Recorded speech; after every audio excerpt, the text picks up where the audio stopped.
तो दिल्ली गवर्नमेंट ने यहाँ पे वैकेंसीज निकाल दी है। DSSSB ने यहाँ पे वैकेंसी निकाल दी है, बहुत सारी पोस्ट पे निकाली है, लेकिन हमारे लिए जो इम्पोर्टेंट है असिस्टेंट सेक्शन ऑफिसर, हम उसके ऊपर यहाँ पे बात करने वाले हैं।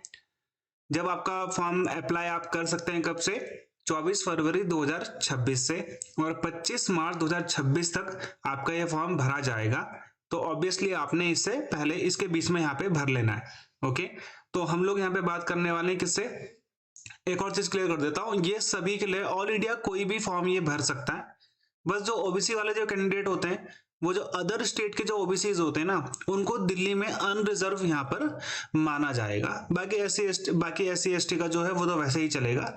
ओके, तो असिस्टेंट सेक्शन ऑफिसर 576 पोस्ट इसमें है। सर्विसेज डिपार्टमेंट जो भी इनके सर्विसेज होती है यहाँ पे।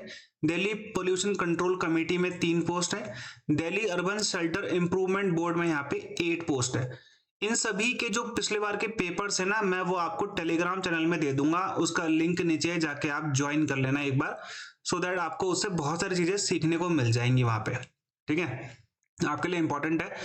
पीवाईक्यू से काफी चीजें आपकी क्लियर हो जाएंगी। तो पीवाईक्यू के लिए टेलीग्राम चैनल का लिंक नीचे है, विक्रम सर जी के आप सर्च में मार लेना, वो आपको यहाँ पे मिल जाएगा।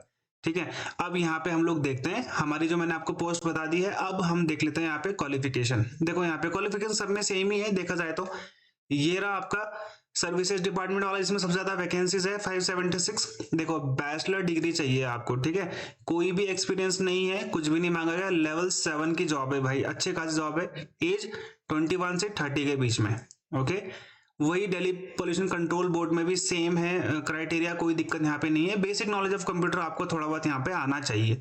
ओके, इसमें भी सेम क्राइटेरिया है, कोई भी यहाँ पे सिर्फ सिंपल ग्रेजुएशन है, कोई भी आपसे परसेंटेज का कुछ भी यहाँ पे नहीं मांगा गया है। ओके, एज आपकी इसमें भी 31 है, 21 से 30 आपकी यहाँ पे रहने वाली। एलिजिबिलिटी क्राइटेरिया देखो यहाँ पे, ये आप इंडिया के सिटीजन होने चाहिए बस। ठीक है, और अप्लाई आप कर पाएंगे, जब से मैंने आपको बताया अप्लाई का लिंक भी मैं आप लोग को दे दूंगा, वो आपको यहाँ पर भी मिल जाएगा। ये नोटिफिकेशन भी आपको नीचे मिल जाएगा टेलीग्राम चैनल पे। ठीक है, तो यहाँ पर आप अप्लाई कर सकते हो, और 100 रुपये यहाँ पे आपका चार्ज रहेगा। तो अच्छी खासी बात है कि भाई 100 रुपये रखा है इन्होंने। एग्जाम पैटर्न देख लेते हैं हम लोग एक बार। ओके, तो एग्जाम पैटर्न जो असिस्टेंट सेक्शन ऑफिसर है उसका सेम है, देखो यहाँ पर। ठीक है, तो यहाँ पे जो आपका ऑब्जेक्टिव टाइप क्वेश्चन है ना, वो आपका टीयर 1 में यहाँ पे इन्होंने दे रखा है, देखो टीयर 1। ठीक है, तो टीयर 1 का यहाँ पे आप समझ लेना। यहाँ पे मैं इसको नीचे कर देता हूँ।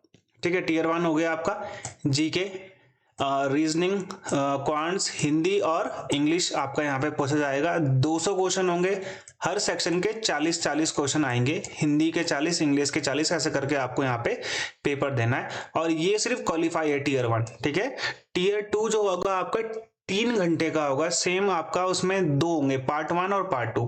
पार्ट 1 में भी जीके, रीजनिंग, अर्थमेटिक, इंग्लिश यहाँ पे हिंदी नहीं आने वाली, और कंप्यूटर प्रोफिशिएंसी, कंप्यूटर के आपसे क्वेश्चन पूछे जाएंगे।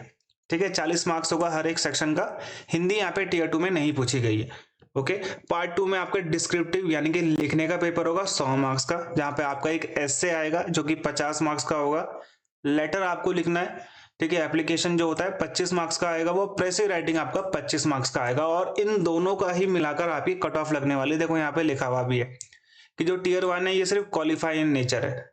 आपके सिलेक्शन के लिए पार्ट 1 और पार्ट 2 में यहाँ पे आपको टीयर 2 लिखा हुआ ना, यहाँ पे टीयर 2 एग्जामिनेशन के पार्ट 1 और पार्ट 2 में आपको यहाँ पे क्यूमुलेटिव यानी कि दोनों के मिला के मार्क्स है, यहाँ पे आपकी कट ऑफ लगने वाली है।